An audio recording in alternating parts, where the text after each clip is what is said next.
Koktuktai hukumu bedek tai Omorpur bekaste hapangni luajimung bai. Koktu shalo Paharpur Village Council bai khobja toisi ha maine amchayo fil nuichido kalajari ter chengir jaka od kalajari ternaw ragai amchani lukurok belakino khatung khajake kuthulai mune bo haida nukjaka sataklayo kalajari pahar tero thana hangke Omorpur Kutal hati lahat tiket thangai Paharpur hati tai 10 km hai bisingo habi thana nango paharni jotunsai jura haike ba kalajari paharo damsabromai yathek bai himi thangkeja aro belakino naitatok berekiri thai haike ba tourist spot nugui mano osali kalajari ter chengmani pandaw manjaka Omorpur bekaste fa Anupam Chakraborty MLA Ranjit Das Jitendra Majumdar khubui MLA Pathanlal Jamatia EM Doli Riang tai Omorpur block ni adhikarik Utpal Das নখবই কুমনি আদংর আমাদের এটা জনজাতি ভাষায় বলা হয় তৈসা হা মইন অর্থাৎ কালাজারি মইন।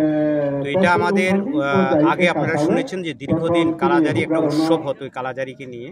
তো সেটা অমরপুরের বিভিন্ন গ্রাম বা বিসির মধ্যে সেগুলো অনুষ্ঠিত হতো, কিন্তু অমরপুর যখন ভাগ হয়েছিল মহকুমার তখন সেটা আমাদের করবকে চলে গিয়েছিল। যদি করবকে গেল আমাদের বৌদ্ধ বাড়িতে সেটা হতো আমার কনস্টিটিউয়েন্সি এরিয়া, কিন্তু এই অত্র এলাকার মানুষের একটা আবেদন যে কালাজারি উৎসবটা কালাজারিতে হোক। পরে আমরা ডিএম এর সঙ্গে কথা বলি এবং পরে আমাদের যিনি দপ্তরে যারা মিনিস্টার রয়েছে তাদের কাছে আবেদন করার ফলস্বরূপ এবার আমরা অরিজিনাল যে কালাজারিতে এই উৎসবটা আজকে এখানে মইনে করা হচ্ছে। তো আমি আশা করি যে এখানে আপনারা দেখতে পাচ্ছেন যে এই মইনের উপরে উঠলে পরে আমাদের এদিকে গন্ডাছড়া রয়েছে, এদিকে আমাদের ভ্রু শরণার্থী রয়েছে, এদিকে অমরপুর একটা প্রাকৃতিক খুব সুন্দর যে ভরপুর মনোরম দৃশ্য। এখানে যারা ট্যুরিজম বা যারা পর্যটক তাদেরকে মন আকর্ষণ করবে, তারা এই প্রাকৃতিক সৌন্দর্যে তারা অভিভূত হবে। তো ভবিষ্যতে আমি বিধানসভাতেও সেটা তুলেছিলাম এবং এবারও আমরা আমাদের যে ট্যুরিজম মিনিস্টার রয়েছেন সুশান্ত চৌধুরী উনিও চাইছেন যে ট্যুরিজমকে আরও কীভাবে ডেভেলপমেন্ট করা। এবার আমিও নিমন্ত্রণ করেছেন, কিন্তু তিনি ত্রিপুরার বাইরে যাওয়ার কারণে আসতে পারেননি। তো আমরা চাইছি যে এটাকে কীভাবে আরও জনপ্রিয় করা যায় যাতে ট্যুরিজম বা পর্যটকদের, তো আমার বিশ্বাস অদূর ভবিষ্যতে একটা ভালো পর্যটন কেন্দ্র হিসাবে আত্মপ্রকাশ করবে। আমাদের এখানে আজকে আমরা কালাজারি পাহাড়ে এসেছি। কালাজারি পাহাড়ে 26তম কালাজারি উৎসব আজকে আমরা উদযাপন করছি। এখানে এখন কালচারাল অনুষ্ঠান, বিভিন্ন ধরনের অনুষ্ঠান হবে।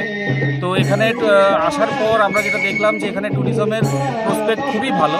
আমরা যদি এই জায়গাটাকে আরেকটু মডার্নাইজ করতে পারি, ন্যাচারাল যেটা বিউটি রয়েছে বা আমাদের যেটা প্রাকৃতিক সৌন্দর্য যেটা রয়েছে সেটাকে নষ্ট না করে আমরা যদি এখানে রোপওয়ের মাধ্যমে বা ধরুন প্যারাগ্লাইডিং বা ধরুন কোনো হেলিপ্যাড তৈরি করে বা কোনো ধরনের কোনো হোমস্টে তৈরি করে আমরা এখানে কিন্তু পর্যটকদের আকর্ষণ করতে পারি। কারণ এখানে উঠে দাঁড়ালে পরে একদিকে যেরকম অমরপুর সাব ডিভিশন দেখা যায়, অন্যদিকে গন্ডাতৈসা সাব ডিভিশন দেখা যায় এবং ডম্বুর যে আমাদের যে নারিকেল কুঞ্জ, এই জায়গাগুলো কিন্তু খুব স্পষ্টভাবে দেখা যায়।